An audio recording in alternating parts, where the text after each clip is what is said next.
Cheryl, another Yellowstone visitor stuck his head in the Old Faithful geyser. Yellowstone visitor. A Yellowstone visitor banned for cooking chickens in thermal hot spring. That's a new one. All right, so we just wanted to have a little fun with this video here. We have read a lot of silly headlines about a Yellowstone visitor did something really dumb. And it reminds us of the Florida Man theme, or the Florida Man meme that you're probably familiar with. And we think that a Yellowstone visitor is right up there with Florida Man. So we really wanted to go over 10 Yellowstone visitor stories. None of these are meant to really be vicious and make fun of people necessarily, nor are we covering any deaths that are tragic, okay? So we just wanted to have a little fun at the end of the year.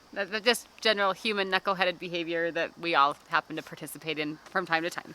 Yeah, so, anybody could do it. Yes. So number 10, 2016, a couple saw a bison calf that they thought looked cold, and they were worried about it. So they put this bison calf in the back of their SUV and drove it right on over to the ranger station. Unfortunately, the herd wouldn't take the calf back. The little guy ended up being euthanized, and it was kind of a sad story. I rank this one number 10 just because those tourists' heart was in the right spot. The rest of these are kind of self-serving stories, but at least these ones, they had their heart in the right place. Number 9 is in 2020, Apple Maps led people to the wrong town when they typed in Yellowstone to their GPS. So they got up in the morning, typed in Yellowstone to head to the park, and it took them to this little tiny farming community, Driggs, Idaho. This town got so many visitors that on a fence post in the town, they put yellow stones. They got some rocks and painted them yellow and stacked up some yellow stones there so people would see, well, there's Yellowstone. And then they had a note there saying, you're not in Yellowstone. And so this one struck my funny bone. And I really think, look, there's a lesson here. You cannot just rely on your GPS. You need to really use a little bit of common sense. And I have to say, this is something that I totally could do. I will never forget the day that Matt came home with a GPS saying he'd found the gadget to save our marriage. Okay. I literally keep an atlas in my truck just so I can get my bearings. Okay. Okay. Number 8, drone flown into Grand Prismatic Spring.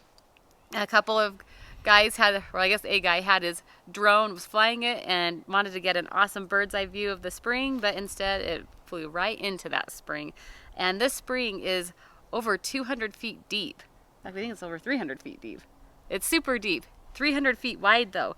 And they have no idea where this drone ended up. They tried flying helicopters over the spring. They've considered a remote control submarine, but to this day, no one knows what happened to the That's at the bottom of the spring. To the drone. They don't know if it's disintegrated, if it's still hanging out there, and it is a problem because when things get thrown into the springs or geysers, it can affect them so they're not what they used to be. Okay, number 7, in 2020, Yellowstone closed at the beginning of the coronavirus pandemic. And somehow a woman snuck into the park and was meandering around the hot springs near Old Faithful, and she backed up and fell into a hot spring and scalded herself.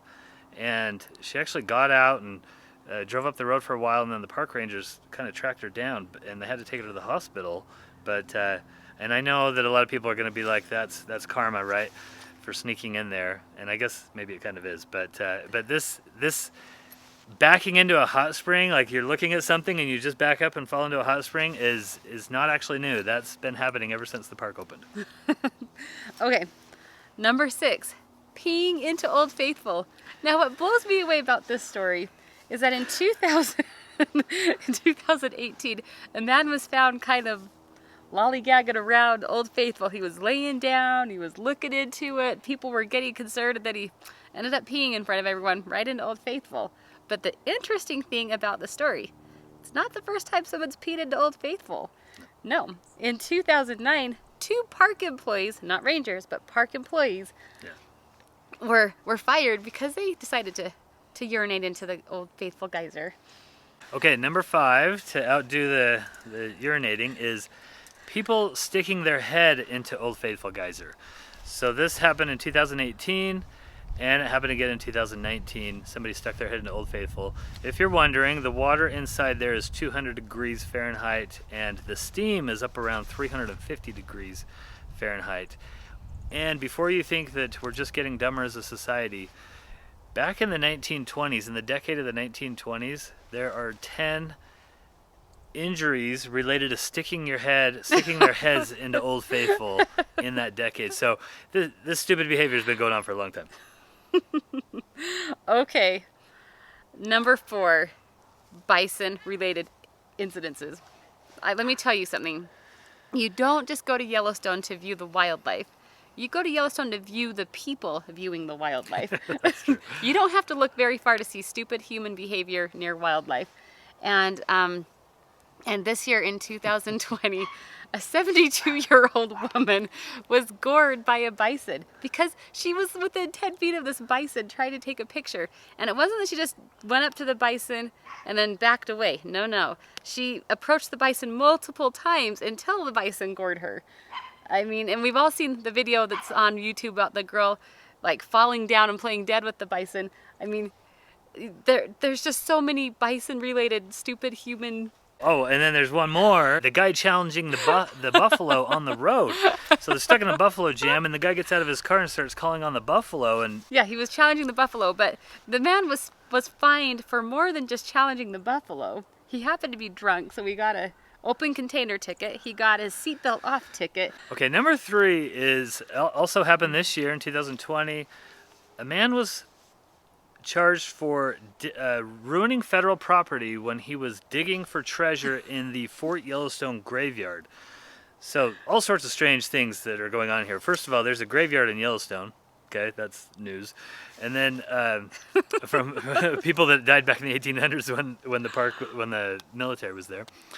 And then, why is a man digging for treasure in this graveyard? Well, there was a relatively famous treasure hunt going on for about a decade called the Fenn Treasure. And an artist dealer in New Mexico hid a treasure in the Rocky Mountains, wrote a poem, a cryptic poem to tell people kind of where it was, and then just said, okay, go hunting for it. And it was worth about some people estimate $1 to $2 million. So people were hunting all over the Rockies for this treasure for 10 years. Multiple people died while hunting for this treasure. This fellow was convinced it was in Fort Yellowstone and was digging in the graveyard for it. Okay. Number 2. This was one of my favorites. This was 3 adult men, not stupid teenagers, but adult men, ages 40 to 50, like our range, that decided to go camping in Yellowstone and to cook they got a burlap sack, put 2 raw chickens in it, and put it in a hot spring to cook it. And this was another case where the Yellowstone Rangers were not messing around. Each of those guys got between a $500 and $1,200 fine. They have been banned from the park, and they spent 2 of them spent 2 nights in jail. So yeah, don't cook your chickens in a hot spring. Bring your own cookware and heat source. Most of the people who trespass onto these hot springs or do weird things like flying drones into hot springs get a fine and get banned from the park, and some of them get jail time. Yep. All right, you ready for number 1? Number 1. This wins the Rotten Egg Award. We're calling it the Rotten Egg Award because Yellowstone smells like rotten eggs sometimes with the hot springs and all that. This year, 2020, you thought the treasure story was over, but it's not actually. So in January of 2020, another man was hunting for that Fenn treasure in Yellowstone, and he was convinced it was at the bottom of the Grand Canyon of the Yellowstone. So in January, he got a snowmobile permit. He rode into the park, and he and a friend, and he rappelled down to the bottom of the Grand Canyon of the Yellowstone. This is in January when it's really deep winter and heavy snow. 0 degrees. Yeah, and he ran out of rope, and so he ended up stranded at the bottom of the Grand Canyon.